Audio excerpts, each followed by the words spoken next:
Hola chicos, Biología 28, el vídeo 4. Seguimos con los niveles de agregación y aquella tendencia, como si fuera el alma de la materia, que quiere unirse, que quiere hacer cosas más complejas hasta llegar a la vida. Síntesis de moléculas orgánicas.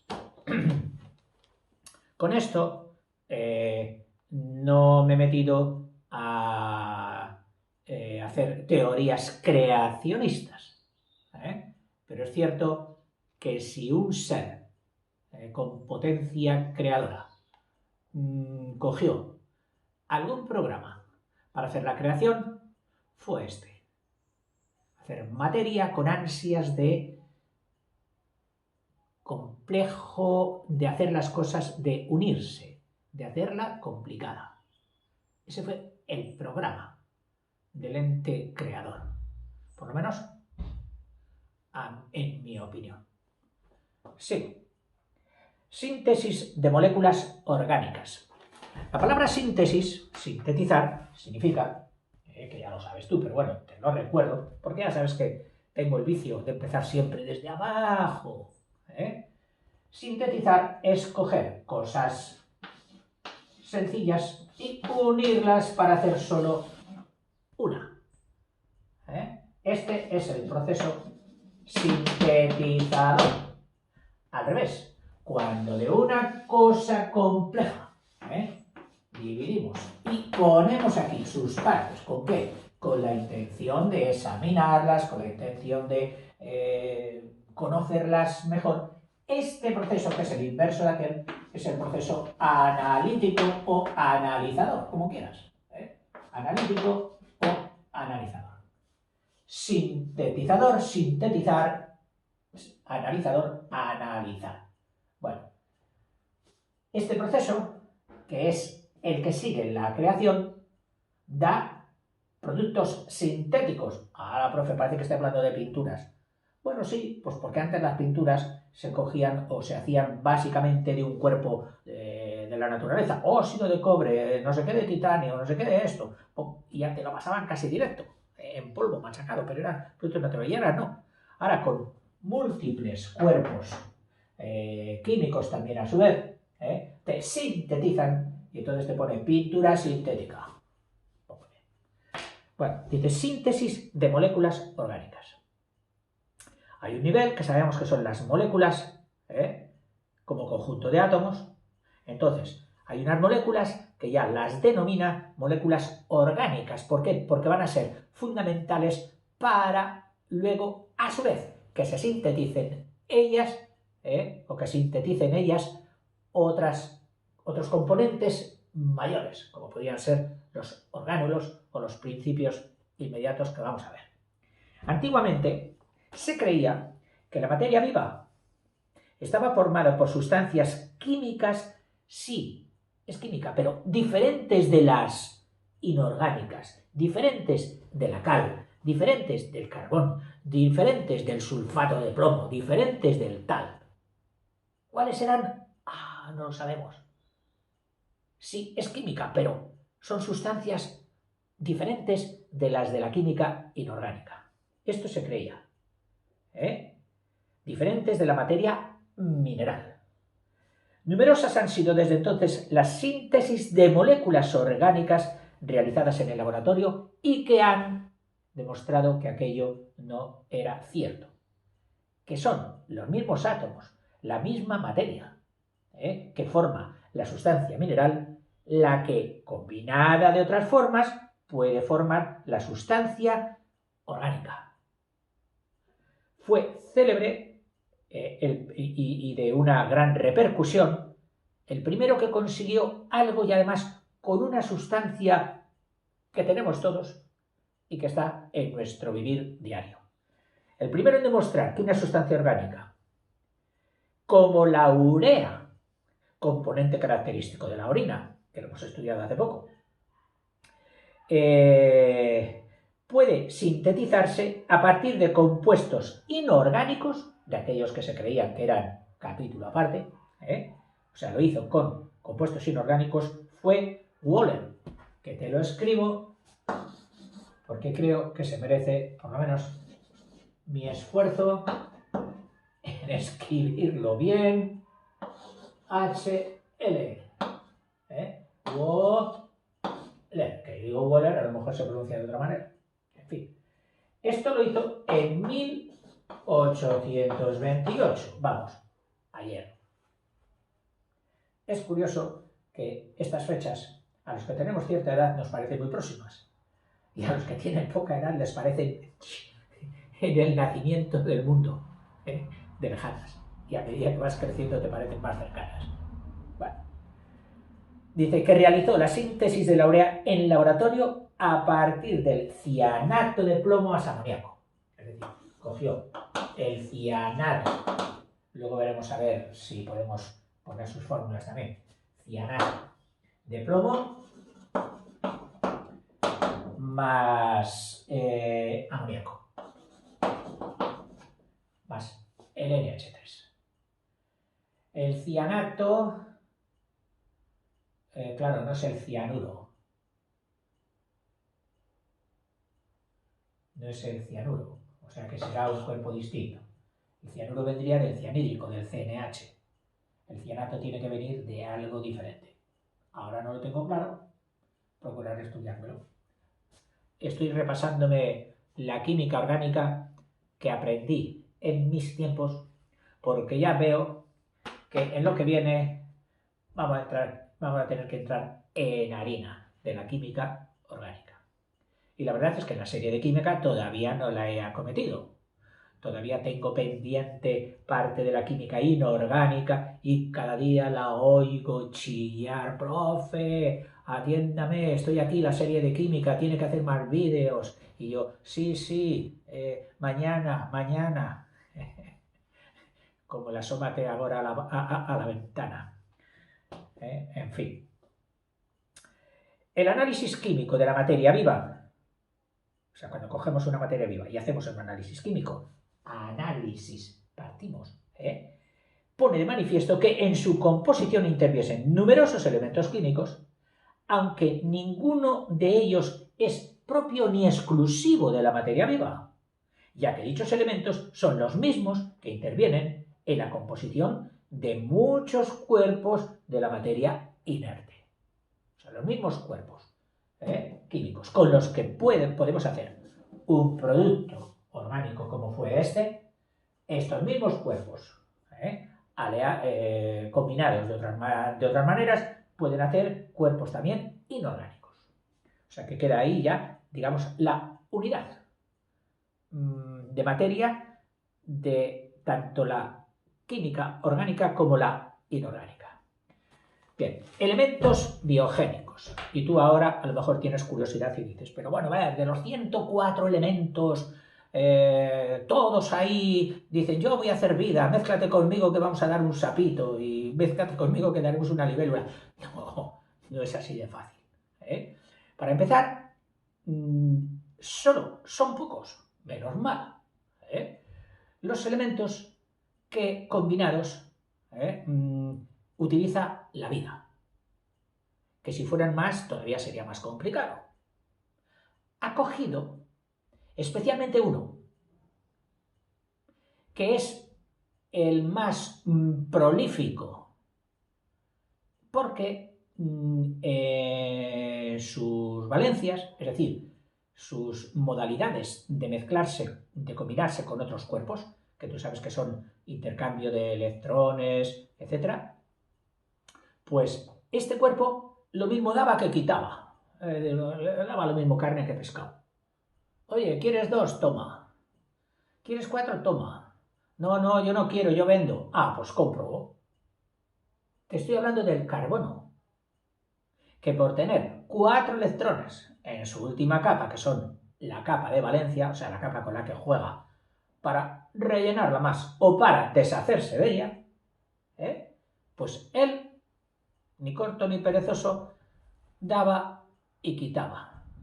Pero si te quitas 4, hombre, no es que me los quite, es que los comparto con alguien.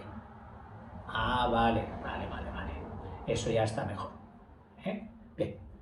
Y ahí tienes los vídeos, que sí que están hechos en química, de los enlaces. Y casi siempre, si creo bien recordar, en la química orgánica con el carbono se daban enlaces de tipo covalente, de tipo de valer igual, de que un electrón vale lo mismo para el carbono que para el azufre con el que se está combinando. Oye, ¿tú de quién eres hijo? Yo es que en este momento me están compartiendo dos. ¿Quién es? El carbono y el azufre. Ah, entonces el carbono dirá que tiene un hijo contigo, sí, y el azufre también, sí, pero solo es un hijo para los dos. Esa es la covalencia. Bueno, vamos a ver cuáles son estos elementos. En el protoplasma celular, que es donde podemos decir que estarían compendiados, si vamos a buscar en algún sitio los elementos químicos, pues busquémoslos en la masa del principal, la principal ficha unitaria de la vida, que es la célula. Y todo esto pues sería el protoplasma salvo el núcleo. Y después en el protoplasma celular se han encontrado más de 40 elementos químicos diferentes. Oh, pues 40 ya no son pocos. Pero claro, la proporción, ya verás, que es muy distinta.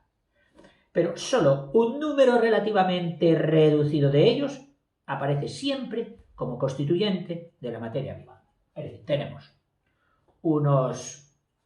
en estos partidos que juegan la materia, los elementos para hacer materia viva, si los formásemos por un equipo, diríamos, la plantilla está constituida por unos que siempre juegan y otros que el entrenador va quitando y poniendo. Es decir, de aquí, pues una vez escoges, etc. Pero hay unos, los líderes del equipo, que esos siempre juegan todos los partidos. Bueno, vamos a ver quiénes son unos y quiénes son otros. Dice, pero solo un número de siempre son los denominados elementos, nombre para ellos. Oye, si generan vida, pues su nombre será biogénicos. Ya está, que generan vida. Elementos biogénicos. De ellos hay 4. Enchufados del entrenador. El carbono, el hidrógeno, el oxígeno y el nitrógeno. Carbono, hidrógeno, oxígeno y nitrógeno. Estos son los que juegan todos los partidos. Que son mucho más abundantes que el resto. El resto, estos que unas veces entran y otras no, pues sería el azufre. Espero que estos símbolos de las iniciales te sean conocidos ya. Y si no, pues vete oyendo. Recuerda que ayer decíamos que esta nota que viene ahora de química orgánica, dice, no es para que te la aprendas, dices, pero sí para que te suene. Bueno, por lo mismo te digo yo, que te vaya sonando. Que el azufre, que era el antiguo sulfur, pues por eso no empieza por A, sino que empieza por S. Azufre fueron luego los árabes los que pusieron el nombre de azufre. De azufre. En España hay pueblos que se llaman Zufre. Azufre no sé, pero Zufre, sí. Y además venía de eso. Luego A debía ser un determinante. Yo sé y tengo seguro que el almohada, albañil, es un determinante en el árabe, un artículo. Pero el A posiblemente también lo sea. Bueno, continúo. El P, el plomo. El plumbum. Hoy, ¿qué digo yo? El fósforo. ¿Qué estoy diciendo yo? El P solo es el fósforo, que seguramente que era porque empezaba por pH, la F esa, pH. Fósforo. El sodio, que era el natrum. El potasio, ¿Qué era? Pues ahora mismo no lo sé. Pero tienes un vídeo en química de la tabla periódica. Y ahí sí que explico la procedencia de estos. El K ahora no me acuerdo, pero vamos, es el potasio. El calcio, bien fácil de acordarse, Ca. Y el magnesio, también fácil de acordarse, Mg. O sea, jugadores de ficha importante, millonarias. El carbono, el hidrógeno, el oxígeno y el nitrógeno. Jugadores para tener recambio, etc. El azufre, el fósforo, el plomo no te confundas, porque precisamente el plomo, cuando se mete en nuestro cuerpo, nos la lía, porque por su densidad, el cuerpo, y al haber estado poco en contacto con él, el cuerpo no tiene el metabolismo adecuado para eliminarlo. Se nos queda dentro y nos genera enfermedades graves, de tipo cáncer y otras. Hay una específica que se llama la plumbitis, muy especial, un síntoma que te quedas así, con las manos así, la plumbitis. Bueno, o sea que este es el fósforo, el natrium, el sodio, el calcio, el potasio, calcio y magnesio. Los análisis efectuados nos darán una idea aproximada de estas proporciones. Y te ponen, por hacer un pequeño estudio para que veas. Cojamos dos seres vivos, productos de la vida, productos de estos cuerpos, y por coger algo muy diferente, pues cojamos uno muy complicado, nadie más complicado que el hombre, en todos los aspectos, que el hombre, y luego, pues qué sé yo, esa hojita seca que hay ahí. Oye, que esto es de lo que comen los animales, los burros y los caballos, la alfalfa. Y además está seca. Sí, cógela. Una hoja seca de alfalfa. Una hoja seca de alfalfa. Que si en este momento podemos decir que ya casi no tiene vida, la tuvo. Y por lo tanto, ahí están el remanente de los elementos que la constituyeron y la siguen constituyendo. Y tanto, porque la alfalfa seca, el forraje seco, se sigue dando a los animales. Se guarda en silos, se da a fermentar, etc. Bueno, o sea que una hoja seca de alfalfa. Una hoja seca de alfalfa. Que yo hace muchos años que se me ocurrió decir, y además creo que iba por buen camino, digo, habrá un día en que los hombres comamos alfalfa también.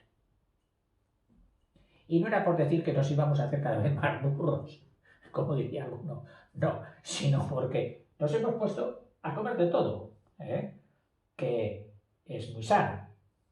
Bueno, pues no sé si en estos momentos en las tiendas de dietéticas ya se vende alfalfa para consumo humano. Yo la he mordisqueado a veces allí. No tiene mal sabor. Tampoco bueno, pero no tiene mal sabor. En fin, era por hermanarme un poquito con mi amigo los burros. Pues mira, en el hombre, el carbono, por ejemplo, que es el tenemos un 48% de carbono. Por la hoja seca, no muy distinto, un 45%. El oxígeno, en el hombre, 23%. No confundamos con el oxígeno que inspiramos, no. Este oxígeno está constituyendo parte de nuestras células orgánicas. No es el gas que metemos. La hoja seca, pues más, el 41%. Del nitrógeno, en el hombre, el 12,8%, vamos a poner 13%. En la hoja seca, un 3% solo. El hidrógeno, un 6,6% en el hombre, mientras que la alfalfa es un 5,9%. de aproximado. El calcio de nuestros huesos, pues lo tenemos en un 3,4 o 3,5. Y la alfalfa también lo tiene en un 2,3. El azufre, que tenemos también en nuestros elementos químicos. Sigo. Pues el 1,6 en el hombre y en la alfalfa el 0,4. El fósforo en el hombre 1,5, en la alfalfa 0,3. Como no me cabe sitio, ya los siguientes te los leo solo. En el potasio, en el hombre 0,55% y la alfalfa 0,91 más. El cloro, que no nos lo... Sí. Ahí digo yo que no nos lo había dicho. Sí que me lo ha dicho y yo me lo he saltado. Me he pasado del azufre al que me despistó, que era el fósforo, y aquí en medio estaba el cloro. Bueno, constituyente importantísimo de la clorofila. No para el hombre, pero sí, por ejemplo, para la alfalfa. Pero nosotros también lo tenemos por otros sitios porque ya ves tú, en el cloruro sódico y el cloruro potásico, que son vitales para nuestro cuerpo, ahí tenemos el cloro. Bueno, pues del cloro tenemos un 0,5%, es decir, un 0,45, y la alfalfa tiene un 0,28. Y del magnesio tenemos un 10%, perdón, 10 no, una décima, es decir, 0,1%, y la alfalfa 33 centésimas o 3 décimas, es decir, 3 veces más que nosotros. Estos son los elementos que constituyen la vida, que forman la vida casi siempre, que juegan el partido de la vida. Y aquí nos ha hecho una comparación entre dos seres vivos muy distantes unos de otros, pero para que veamos. En resumen, el 99,9% de los seres vivos, el 99,9%, es decir, casi todo, por ciento de los seres vivos está integrado por esos elementos químicos enterados. Es decir, aquí,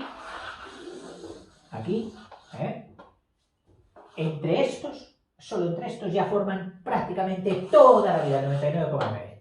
Oiga, pero es que hay un cuerpo, hay un elemento que también, y está fuera de esta lista, que también interviene en la vida. Bueno, pues esos serían los correspondientes al 0,1% de otros, además de estos.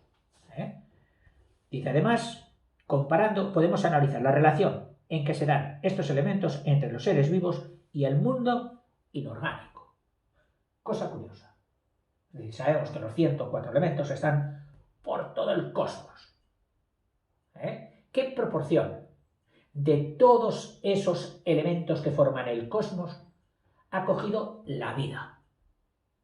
Que son, a su vez, los que esperamos un día encontrar en otras partes del cosmos, a ver si son los mismos elementos estos, o la vida estuviera hecha a base de otros elementos. Todo apunta a que sean los mismos.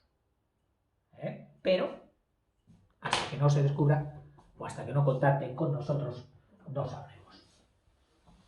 Solo como curiosidad, pero son curiosidades que siempre se quedan ahí y forman parte de nuestro criterio y nuestra opinión. Fíjate, una tabla ligera entre el mundo orgánico, es decir, el mundo de la vida, y el cosmos en general. Proporción. Mira, de oxígeno, por ejemplo,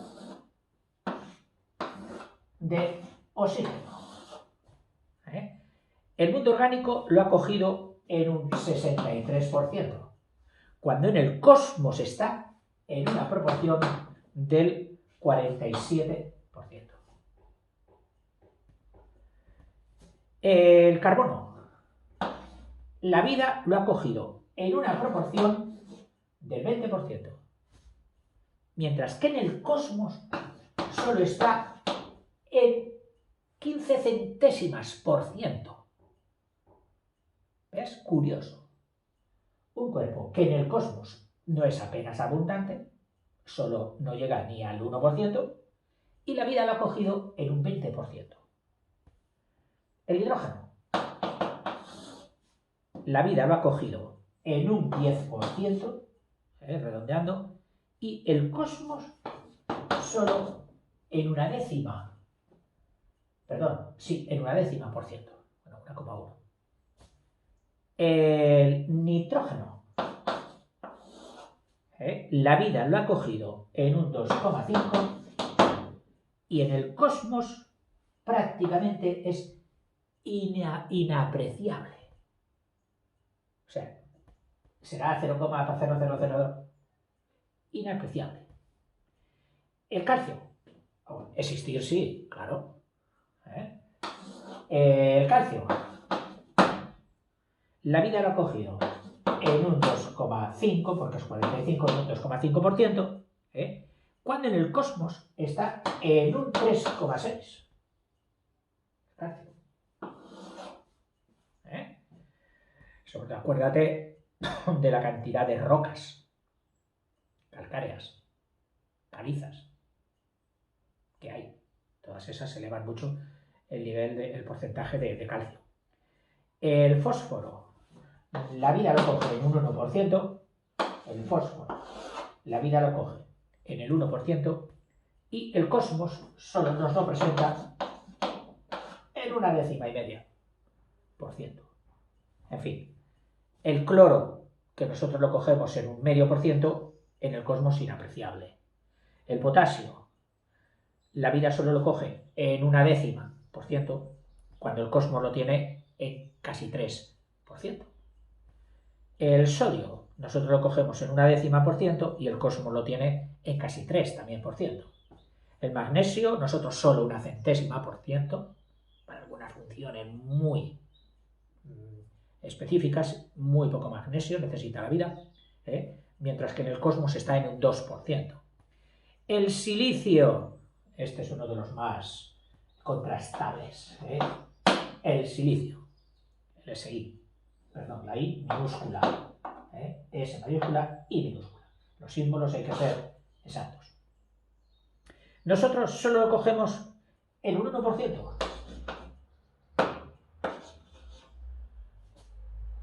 No sé, no me acuerdo ahora en qué parte había visto el silicio. Sí, mira, por ejemplo, las diatomeas. El caparazón de las diatomeas tenía silicio, la espícula silicia. Bueno, supongo que en nuestro cuerpo también debe haber algo de silicio. Pues en la naturaleza, en el cosmos, un 27, redondeando, un 28% de silicio en el cosmos, en los planetas y en las galaxias. Y último ya, el hierro, que nosotros también lo cogemos, si no, no tendríamos oxidación con los glóbulos rojos, el hierro. Estás bajo el hierro, alto en hierro, etc. Ferritina y más cosas. Bueno, pues nosotros, en realidad, la vida dice que solo lo coge en una centésima. Mientras que en el cosmos a lo mejor te esperas mucho porque, claro, has estudiado que la Tierra tiene el NIFE en el centro, níquel y hierro. El hierro debe estar en grandes cantidades, ¿no? Luego también hay muchos cuerpos que tiran a rojo y todo eso es por el hierro, etc. Bueno, pues en el cosmos parece que no hay tanto, un 5,3%. En fin, dicho observando estos datos nos damos cuenta de que el carbono, muy abundante en los seres vivos, queda muy reducido en el mundo inorgánico, al revés del silicio. En cambio, el oxígeno se halla en proporción elevada, tanto en el cosmos, tanto en la vida orgánica como en el cosmos.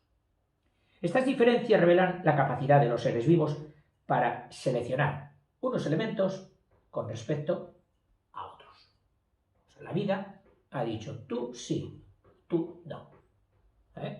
Los elementos que abundan tanto en los seres vivos como en el mundo inorgánico son generalmente que tienen especialmente estos para que hayan sido elegidos?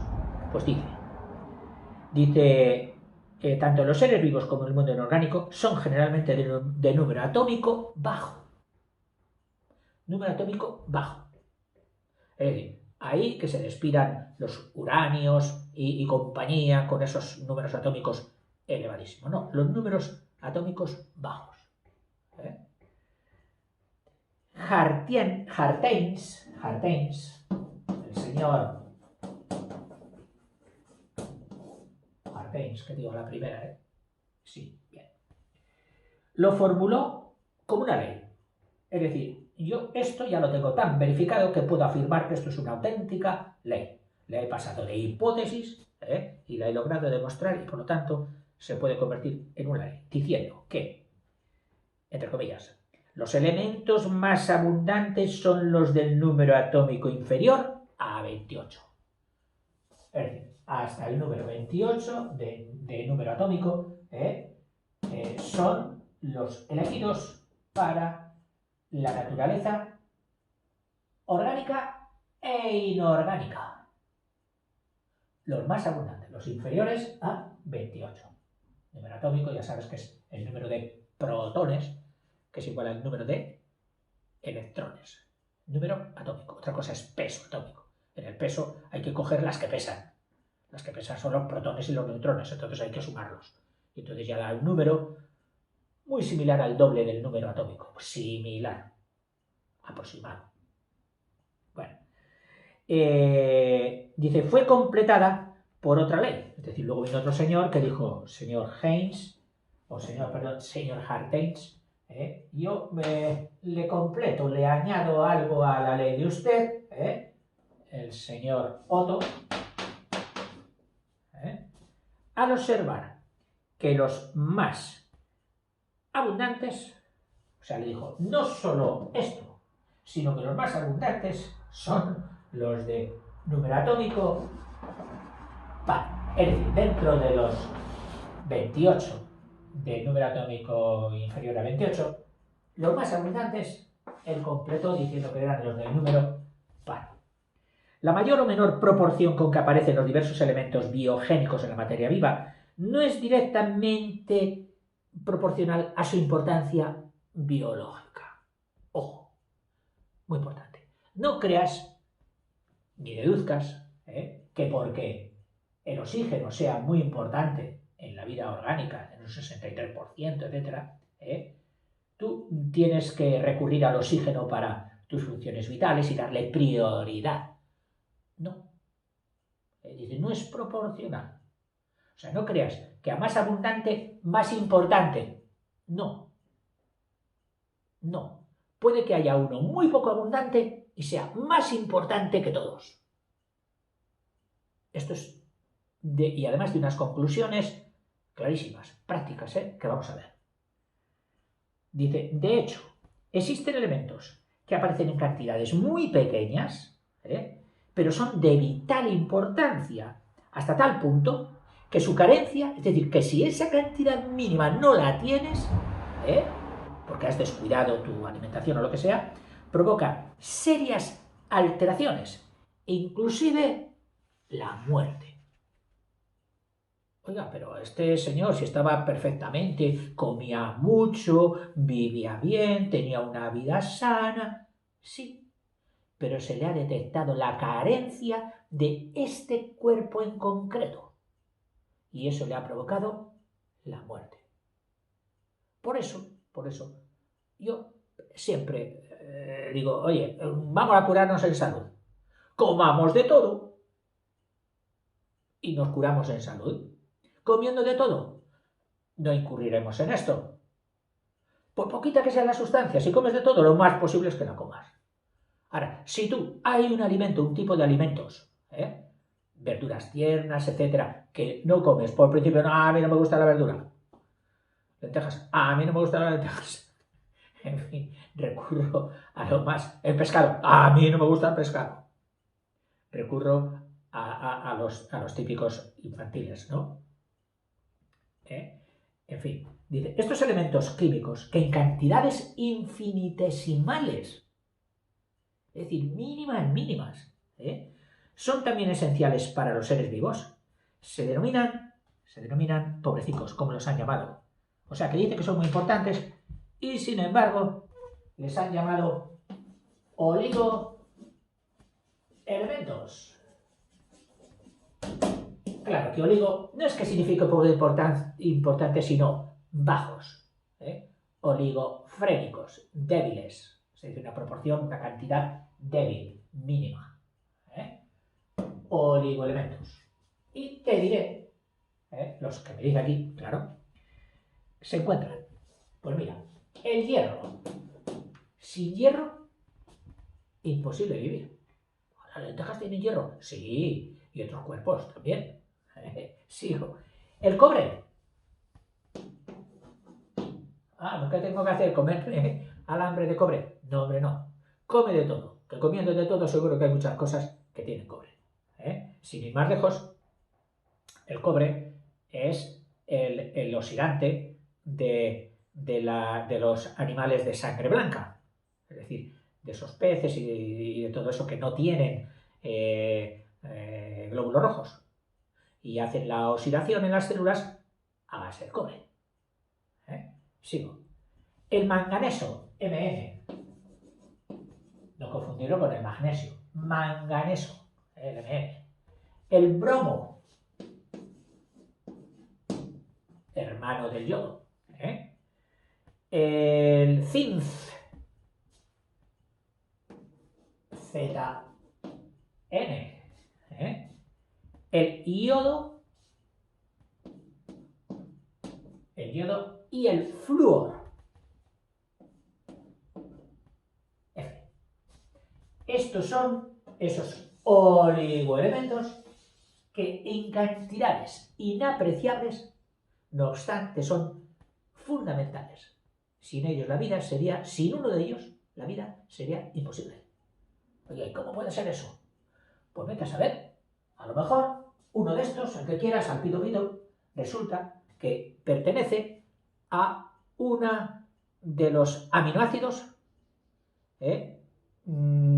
componentes del ADN y que sin ese aminoácido el ADN o el ácido, las espirales del ADN no pueden formarse, pues ya no hay vida. En fin. O están en una hormona que interviene en el metabolismo del cuerpo humano o de determinada filo de la vida, y sin esa hormona no se desarrolla esta función, estas reacciones, y sin esa reacción, qué sé yo, de producto de energética, de producción de energía, las mitocondrias, bueno, pues si no obtienes tu producción de energía, imposible la vida. En fin. La conclusión es la misma. Entonces, aquí ahora nos hace un resumen, pero bueno, con todo lo que te he escrito yo aquí ya ha quedado suficientemente aclarado. Dice, elementos químicos de la materia viva se los dividen en dos: biogénicos, que son los importantes, aún así, dentro de los biogénicos ya había jugadores de gran fichaje y jugadores de menos relevancia, y luego estaban los oligoelementos, los de proporción debilísima, infinitesimal. Entre los metales, entre los biogénicos, los divide en dos grupos, metales y no metales. Entre los metales, el hidrógeno, que ya sabes que lo considera metal y no metal, aquí lo considera metal, el calcio, el sodio, el potasio y el magnesio. Entre los no metales, que parece que tienen más afinidad por la vida, los no metales, el oxígeno, el carbono, el nitrógeno, el azufre, el fósforo y el cloro. Y luego están los oligoelementos, que los tienes aquí.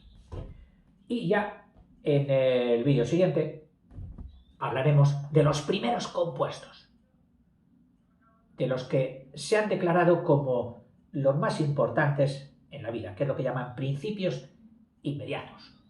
Una palabra que tiene una redundancia en sí misma. Principios son los primeros y además inmediatos pues son también lo primero, lo que te encuentras, lo inmediato. Pues lo han cogido y han dicho el nombre, principios, y adjetivo, inmediato. Los principios inmediatos, que seguramente que te sonarán.